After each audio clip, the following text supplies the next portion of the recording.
now we still have some absolute value we're working with here. Let's only pay attention to the one on the left side. 2n minus 1 is less than 7. Now, there's a big difference here because in the past, we've been working on, or in the last video, the absolute value of 2n minus 1 equals 7, which meant that there were exactly 2 points that it could be. It could be the negative 7 or the positive 7, like it shows on this diagram here. However, this is a big change now because less than means that the distance from 0 has to be less than 7 units. So you could be 6 units away, or 5, or 3, or 1, or 0 units itself. So I want to know all of the values between negative 7 and positive 7. So notice something. When I draw this bar here in the middle that represents all of this line here that represents all of the numbers between negative 7 and 7, I want you to notice something here, guys. We are greater than negative 7. Can you see that? We are greater than negative 7. Numbers like negative 6, negative 5, negative 4, negative 3, negative 2, negative 1, 0, 1, 2, 3, 4, 5, 6, but we're also less than 7. See, if I was over here at 8, the absolute value of 8 is 8, and that's not less than 7 units from 0, nor is the absolute value of negative 10, which is not less than 7 units from 0. So in order to represent this, we either have to be greater than negative 7 or less than 7. Now, I think the less than 7 is pretty easy to understand right from the beginning, but let's talk about this greater than negative 7. Do you remember if we had an inequality like 2n is less than 10, then you just divide by 2 and you get n is less than 5? That was pretty easy. But then we showed you somewhere it would be like negative 2n is less than 10, and we would divide by negative 2, and we said, look, you're not only negating the 10 here when you divide by a negative, but you're also negating the sign, and the negation of less than is greater than. So here I am negating the number and the sign. So it was a less than, and when I do the negation, it's got to become a greater than. So this is just like solving inequalities that we learned earlier. Whenever you multiply or divide by an inequality, you have to switch the direction of the symbol. You're going to negate the sign. Less than becomes greater than. And likewise here, when we negate the 7, we also have to negate the sign. Okay? So by negating it, I get the numbers that are greater than negative 7. Those are the guys we got shaded in red right here. That's nice. And we can go all the way up until we are less than positive 7. Now, I should have technically made these circles open because you're not allowed to equal 7, but I forgot to do that. So it should be an open circle there. All right, so let's solve the inequality. For teaching purposes, I think the diagram is pretty good. Let's solve this. Just solve the way it is. 2n minus 1 is greater than negative 7. Add 1 to both sides. 2n greater than negative 6. Divide by 2. N is greater than negative 3. Now, on the other side, 2n minus 1 is less than 7. Add 1. 2n is less than 8. N is less than 4. Now, do you notice how this line segment is bounded between the right and the left? That will happen every time you have a less than. If you have a greater than, it's actually going to go in the opposite directions. And we'll get to some of those in a little while. But for now, we're dealing with less than. As long as you're less than, you're going to have a bounded interval, which means that the n is going to be in between the two answers. In this case, negative 3 and 4. And the n being in between the two answers, I represent that always with these symbols. See, the negative 3 is less than the n, but the n is less than the 4. Let's look at anywhere in this red area. It's less than the left end. I'm sorry, it's greater than the left end, but it's less than the right end. Or you can look at it as negative 7 is smaller than the n's. Negative 3 is smaller than the n's. But the n's are smaller than the 7, or in this case, the n's are smaller than the 4. So this is how we will always represent a less than, which is a bounded interval. It will always be represented with this compound notation here. The only thing that might change is if it's or equal to, then you would put an or equal to under the less than symbols. But you will never make them greater than symbols. We will get to those a little bit later. So let's see you try the next one. 3n plus 4 is less than 9. Again.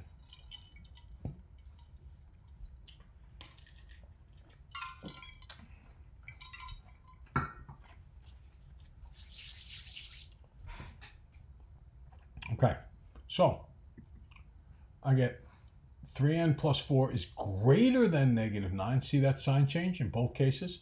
I negated it, so I have to negate the sign. Less than becomes greater than. Or 3n plus 4 is less than 9.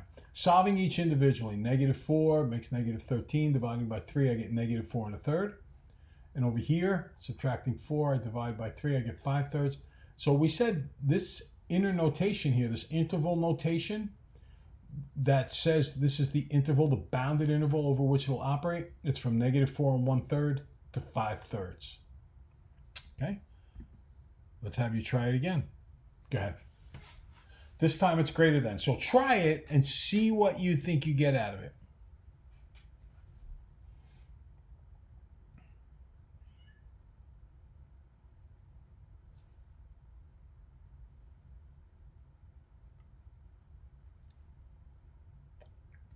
Okay, we did our stop and start. This time, I'm still going to negate the 17, and when I negate, I got to change the sign, but this is different now. Now I have 2n minus 1 is less than negative 17.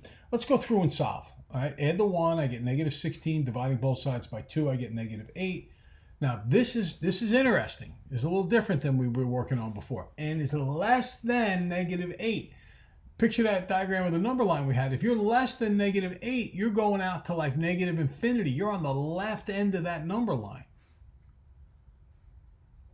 Solving on the right, 2n minus 1 is greater than 17. Adding 1, I get 2n is greater than 18. Dividing by 2, n is greater than 9. If you're greater than 9, you're on the right-hand side of that number line. You're all the way out on the right. So you're either way out there on the left, or you're way out there on the right. You're not in the middle. Since you're not in the middle, there is no bounded interval. So what we say is this: you can be really small, or you could be really big. So n is less than negative 8, or n is less than 9. It is impossible to be both of those things at the same time. That's why we use the word or. So I take, whenever it's a greater than symbol, I take the word or, and it's either less than the negative or greater than the bigger answer. I should say it's either smaller than the smallest answer or bigger than the biggest answer, because those numbers are going out in the opposite direction. Let's compare that here. When I was dealing with less than 7 units away, that means I was dealing with a very set bounded interval where with a beginning point and an ending point, and that's what we have here. But if I change this diagram and I say that I'm greater than 7 units away, then that means I'm going out to the left here or going out to the right here. So they're not combining. It's not an interval with a specific stop and start point. Instead, you could be one or the other. So whenever it says greater than, we're going to be either less than the smallest answer or greater than the largest answer. And when you express your answer, all of this must be included in the answer. N is less than negative 8 or n is greater than 9. Okay, you try the next one. Let's see what you get.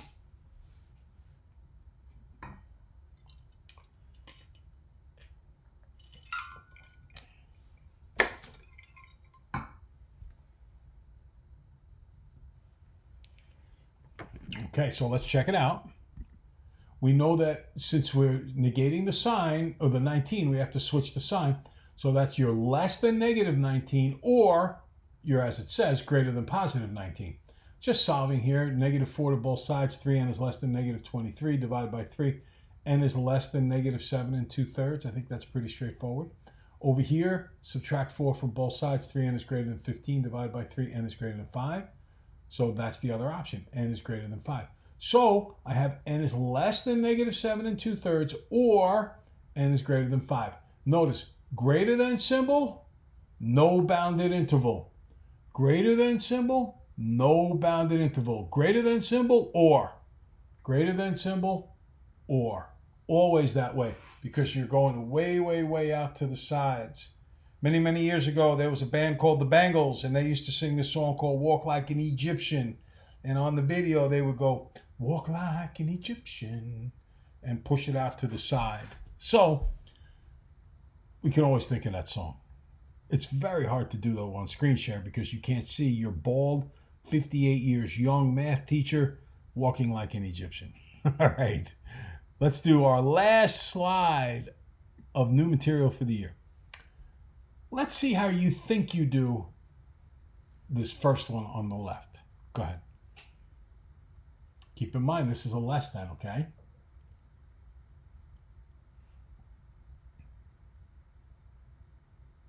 Okay, so I assume you're done by now.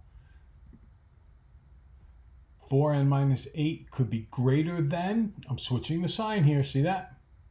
The negative of n plus 3, or it could be, as it says, less than the positive of n plus 3. Let's do one at a time. Distribute the negative, and I get 4n minus 8 is greater than negative n minus 3. Add n to both sides. 5n minus 8 is greater than negative 3. Adding 8 to both sides. 5n is greater than 5. Divide by 5. N is greater than 1, which I didn't write there, but that's the case. There's my 1.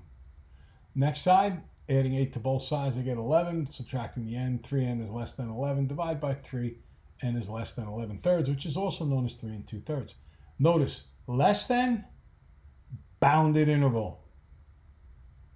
Less than, bounded interval. Now over here, greater than, no bounded interval, but we'll get to that in just a minute because you're about to solve it. Go ahead.